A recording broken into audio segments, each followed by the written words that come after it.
proofs for this course, the proofs are not hard if you break them down. If you try to look at it as one big proof and try to understand the whole thing all in one part, that makes it hard. But even if you take the extreme value theorem, if you break it down into 3 or 4 parts, and what you're trying to do in each part, that makes it much easier to understand the whole thing. So that's what I would recommend. And then the intermediate value theorem. That's a theorem which is very applicable. You may be asked to use it to show that a certain equation has a root without the completeness axiom. So this is different. So how do we know that x squared equals 2 has a solution? From the intermediate value theorem, we'd say, well, if x is 1, it's 1. If x is 2, it's 4. X squared is continuous. So by the intermediate value theorem, there's a place between 1 and 4 where x squared is 2. So that's the intermediate value theorem. You must be able to use the intermediate value theorem to find values of functions. Uniform continuity. You must know the definition of that. And you must be able to show that uniform continuity implies continuity, for example. Uniform continuity, remember, is stronger than continuity. And then we did a little bit on limit points. All this is trying to find the limit of a function at a point that's on the edge of its domain. And that's what limit points are. Limit points of a set are the points which are kind of on the edge of the set. Like the open interval 0, 1, limit points 0 and 1 are the ones that are on the edge. Of course, everything else is a limit point in there too. But the interesting ones are 0 and 1. Right? Okay, so that's limit points. And then finally, differentiation. You must be able to define derivative. You must be able to show that a differentiable function is continuous. So differentiable is stronger than continuous. I could ask you, can you give an example of a continuous function that is not differentiable? If I said that, what would you do? What's an example? Absolute value of x. Right, absolute value of x. Or any function which has a sharp corner. Geometrically, right, why does the absolute value of x not have a derivative at 0? Geometrically, it's clear, right? What is the derivative? It's supposed to be the slope of the tangent line, but the absolute value of x is a v. So what's the slope of the tangent line at 0? We don't know, because we can move it any way we want. That's why there's no derivative there. That's why whenever you have a sharp corner, there's no derivative, because the tangent line could be anything. Alright, condition for monotonicity. Raleigh's theorem and the mean value theorem. In the notes and in the class, I Raleigh'd them up into one theorem. I rolled them up into one theorem. So Raleigh's theorem is a special case of the mean value theorem. It's the first part of the proof that I did in class. Okay? You need to know how to prove both of those things. I could say, state and prove the mean value theorem. Okay, and then there's this condition for monotonicity. Can you show that if the derivative of a function is positive, then the function is increasing? We did that in class. And that uses the limit definition of the derivative. Right? Whenever in doubt, go back to the limit definition of the derivative to tell you what the function is doing. And then finally, the second derivative test. You need to be able to use that test and know what it says to determine local minima and maxima of a given function. Okay, that's it. That's the kind of global, quick summary of the course. Alright, so now I want to go through some actual problems related to this stuff. So let's have a look at, starting with the first practice final. I hope, as I recommended, that everybody try at least least one of these practice findings. Okay. So this is what it's going to look like.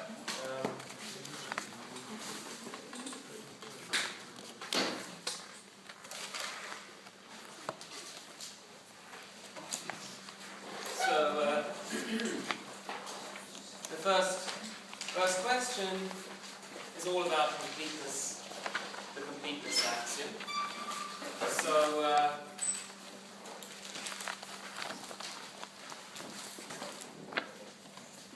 So what is the supremum of that set? 9? Is that right? Is it 9? Yes. The set of x in the natural numbers such that x is less than 10. What's the supremum? 9. People are saying 9. Why is it 9? Can you give me a reason why it's 9?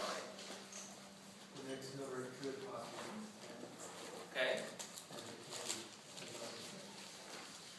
Okay, so another way of rephrasing more precisely what you just said is that 9 is the maximum element of this set. 9 is the maximum. Right? And we know if a set has a maximum, that is the supremum. Right? So that's your justification here. If a set has a maximum, the maximum is the supremum. Of course, we know, right, there are sets which have no maximum, but they do have a supremum. Okay. But in this case, the key thing is that x is in the natural numbers here. If I had said x is in the real numbers, what would the supremum be? 10. What would the supremum be if x was allowed now to be real? 10. 10, right? It's the smallest upper bound for the set. What if x was in the rational numbers? What would the supremum be then? 10. If x was rational. 10. 10? Why would it still be 10? Because the rationals are dense in the real numbers. So in this set, you can still get, with rationals, as close to 10 as you want. So 10 is the lowest. 10 is the least upper bound. Okay. So, what is the infimum of the set of positive rational numbers, positive fractions, m over n, such that m is bigger than n? So fractions where the numerator is bigger than the denominator. 1. What is the infimum of this set? 1. It's 1, right? It's 1. How would you show that? Well, 1 is the lower bound, right? Definitely 1 is the lower bound. If you try anything bigger than 1, then because the rational numbers are dense, I can find a rational number between 1 and the number that I'm trying. And that's not allowed. That would be in the set. Okay? Any questions about that? Please ask now. Alright, so infimum is 1 for this thing. Okay, then state the completeness axiom. You should say, yay, that's 3 points. 3 points for stating the completeness axiom. Just have to state it.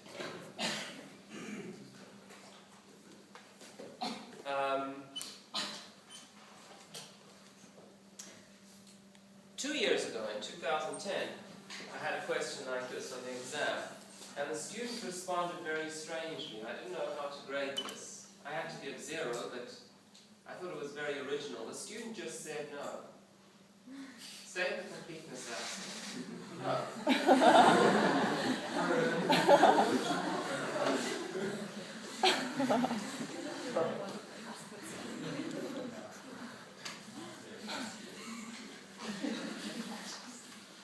Maybe the question was rude. I should have said, like, please.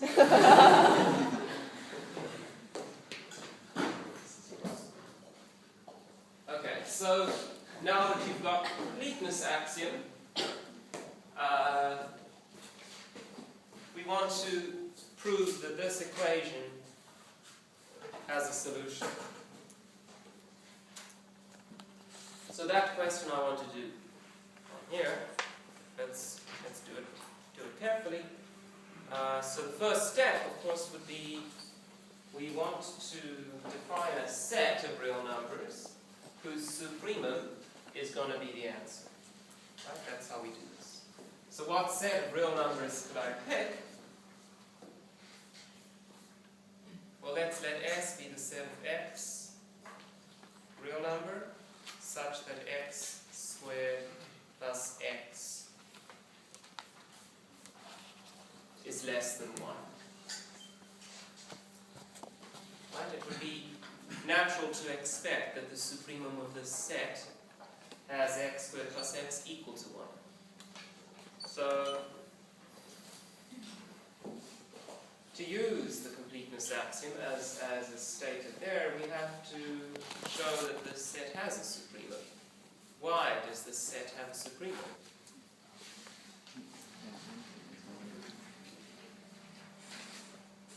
Non-empty and it has an upper bound. What's the first thing you have to show that a set has a supremum? It's not empty. Axiom. Non-empty. You have to show it's non-empty. Why is it non-empty? Yeah, or 0 even. Right? 0 is in S. S is not empty since 0 is in S. Okay? What else do we need?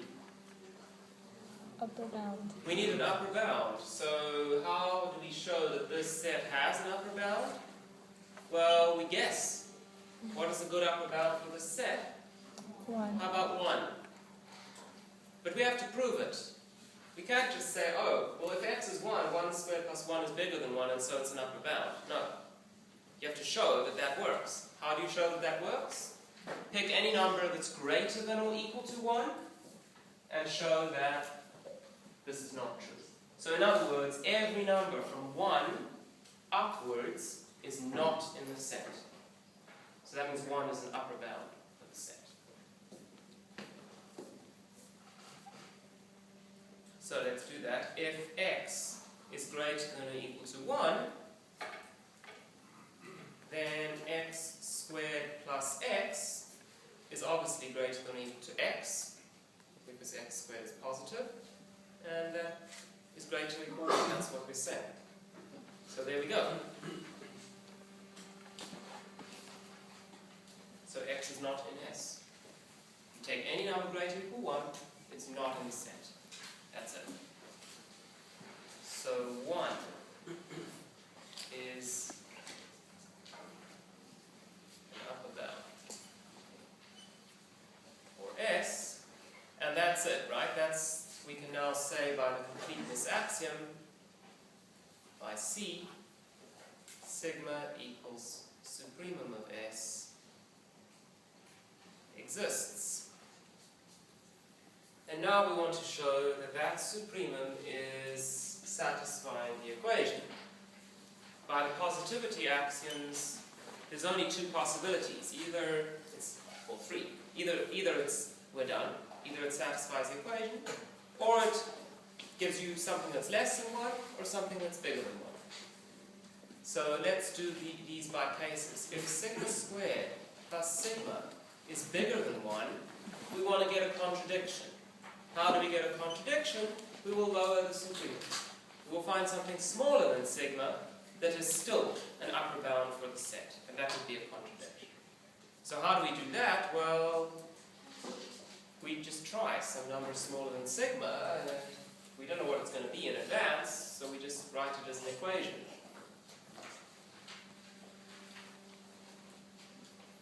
We're going to pick such a small number epsilon